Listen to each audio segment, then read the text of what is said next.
Elliot Rosewater for the Gay Pixie Radio, live in Coronado, California. I have an incident here. Got a ladder pulled over. Hi guys, keep on rocking. How are you? Hey, I follow your YouTube. Thank you.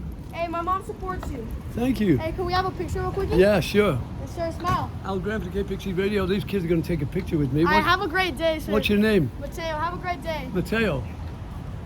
Have a There good you day. are. All right, lads. So there's an incident here. We've got a ladder.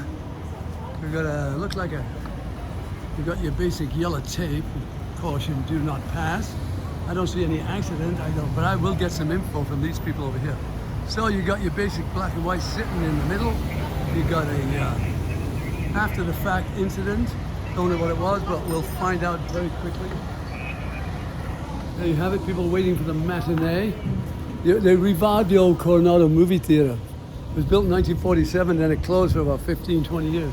And then a private group came and took it over. And with help from the city, they gave us back a classic. It's got 3 venues inside, big screen and small theaters.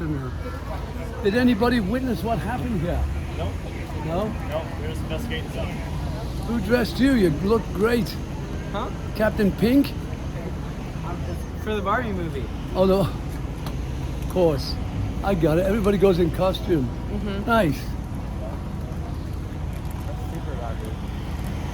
There's another black and white coming. Oh, he's leaving, so no one knows what happened. Do you know what happened here? Nobody died then, I guess. So no one knows what happened. And you don't go up to the police and ask them what happened because they'll tell you, go away. Some of them will, they'll let you know, but something happened. There's a ladder and a black and white, and there's a sergeant over there coming over.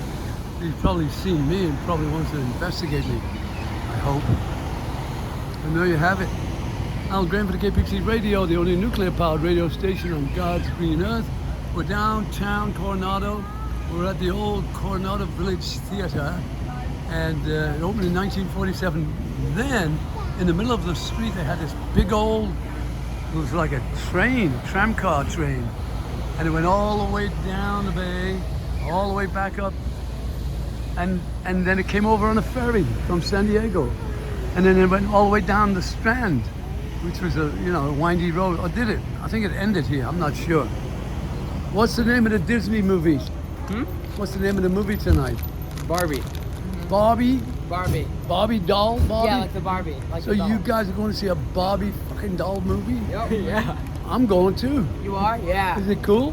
I've heard it's really good. You make it cool, huh? Nice. I love that.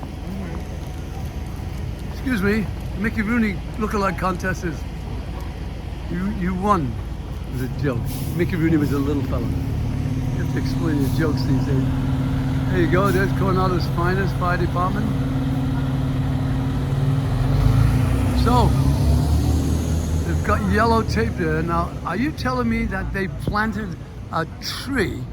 Yes, they did. That's what it was. They planted a tree and they just wanted to cordon it off so in case anybody... No, maybe that wasn't it. I don't know, but it looks like they've given that tree an award for being new. These trees, they often down the middle, they get so much salt that comes blasting off the ocean with the north wind prevailing, that it wears the tree down, especially down close to the end where it comes around the corner. The wind is full of salt and rips your face off if you stood there for 100 years like some of these trees are. But there used to be a bunch more. The pines right here, every other, well, they were all pines, but they all died, and now they're putting new ones in. And there you have it. Well, they do grow fast, but there was nothing went on here. And there you have it. Hey, Captain, come back here. I've got words for you about your submarine you left. Come here, both of you. She looks like a pirate. Hey, excuse me, sir. Hey, excuse me, sir. He won't answer me. Excuse me, sir. Madam, excuse me. Captain, can I talk to him? Excuse me, sir. Excuse me, can I talk to you about your hat, sir? Why not? Very cool. Looks like a German U-boat commander. Ah, What is close, Italian. it? Italian. Very good. I didn't even know they had a navy in Italy. Well, They don't. think about it. They got a lot of coast. They They're do. right in the middle of the Mediterranean. And Mussolini didn't want to use it much during the war because they didn't have any fuel. Oh. And they didn't do well against the British. But this is a modern Italian Navy. Cool. Where'd you get it? I found it in Livorno when there's a big Navy base there, Italian base. And I bought it in an officer's supply store there. Very cool. Well, I've been here 59 years and I look for the ordinary out of the ordinary, and you're the out of the ordinary. You're extraordinary, as we I'm say. in certainly English. not ordinary, yeah. Neanche parlo italiano perché No. sono qui con mia fidanzata italiana. She No. just arrived from Rome. Roma. Well, I must sing you an aria from Le Nozze di Figaro. Le nozze di Figaro. Sì. Non pindrai farfalloni amoroso, nati giorno ritorno girando. Bravo. La belle torbando il riposo, naci settuadoncino d'amor. Trogoreri poffo bacco, gran mostecchi stretto sacco, schippi spallo, scabli a fianco. I know a little more. You gotta make a movie of yourself doing that. Well, you're actually on a live Apple podcast. This is the Jim Morrison podcast called The Crystal Ship, and we go all over the world. You know who Jim Morrison was? Well, yeah. of course. You do? Doors singer. We were just talking about him today. Really? Well, Jim was my brother-in-law. You can find me on Amazon. I've written a book called I Remember Jim Morrison. Alan Graham is my name. And I was just going to say, the beauty pageant was canceled. Can you come back tomorrow? Poi me lo spieghi. La concession. Pageante. No, the Gente dei conferenze, conferenze di yeah. bellezza è cancellato. Si può So tornare you'll have to domani. come back tomorrow. Un complimento. Grazie, thank you so much. Okay. Where is your crown from? British. I'm British, ex-British military. I imagine. Can't say too much more though. Grenadier or Can't commando? say too much more. Nothing. Actually, my peers and my mentors were all the commandos that Winston Churchill organized to blow out those submarine bases that the Germans had burrowed into the mountains. They couldn't be bombed. So Winston Churchill put a group of people together called the Commando.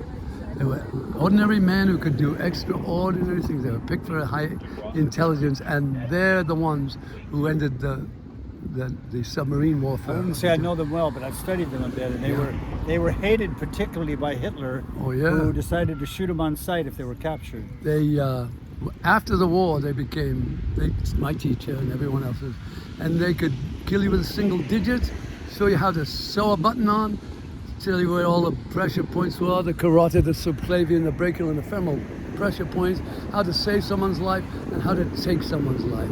And they were the most proficient teachers I've ever met in my life, and everything that came from out of your country came from those original fellows. First Special Forces were the British Commandos. Imagine Navy SEALs are learning a lot from. They pay homage, I hope.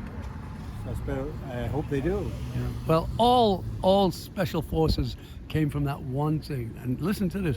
Winston Churchill rounded up bakers, doctors, dentists. It didn't matter what you were, which walk of life you're from, but if your IQ matched, he wanted you to join this unit that they didn't salute. They weren't soldiers like that. They were highly intelligent men that they were all taught to act on your own, and they could outside of a group. They didn't need a marching sergeant major. They all had it in themselves, and Winston Churchill, that's how he selected that group, and that's where the guts of those people came from, because they were Serious allowed, yes. They were in it for the good and not for the soldiering at all, but they were good soldiers. No, I would say they were ordinary men who did extraordinary things, and thanks to them, we wiped out their bases. We literally could not bomb them. It's like Belgrade. You couldn't bomb Belgrade to this day, surrounded by mountains. Yeah. They were burrowed into the mountains, into the fjords. We went in there with TNT. It wasn't until the landing at Gold Beach, Sword Beach, Omaha, Utah, and Juneau that those bases were really threatened, I suppose, and finished. Well, it was an impossible task, but if you knew Winston Churchill, he was a stealth commander. No good after the war, because social people didn't like him, but when it came to winning the war, that was the man. I think, didn't he leave office just before the war ended? I Yes. don't remember. Well, he did. but he got it done. Yeah. Jim Morrison's father was involved in the Gulf of Tonkin incident in 19. Uh-huh. Do you know about it? Well, I know what the The Gulf of Tonkin is. Israelis nuked one of our ships, and Admiral Morrison, Jim Morrison's father, you know Jim Morrison, the Doors, his father was given the task of writing the report, and he said, let us reciprocate. Let us bomb one of theirs. And we did not, What do because you mean the Israelis? What are they doing in the they Gulf of Tonkin? blew one of our ships out of the water. In the Gulf of Tonkin? Yes. Why? You've got to read Gulf of Tonkin, Admiral Morrison, and the Israelis. Listen, they wanted us, they wanted the British out, they wanted everybody, they wanted Menachem Begin, as far as I'm concerned, was a terrorist. He bombed the King David Hotel where the British were and killed men, women, and children, like the Palestinians he blames right now. Hey, I want to ask you a question. Yes. There's a gal that I'm looking for here. I can't remember her last name, but she runs a little clothing shop here. Her name is Sandy. She's a Mexican lady. You know who she is? No, I don't know. I know You a don't live lady here. called Yoon. Yeah, 59 years. Yeah. Well, I Sandy, figured you huh? would know her. She's Sandy. a Mexican gal named Sandy. Never My heard of buddy's her. girlfriend. I can't think of her last name, but probably doesn't matter anyway. She had a store here? Yeah. Well, there She you does are. have a store. Yeah? Yeah. I'll ask around then. Hey, let me give you my card, son.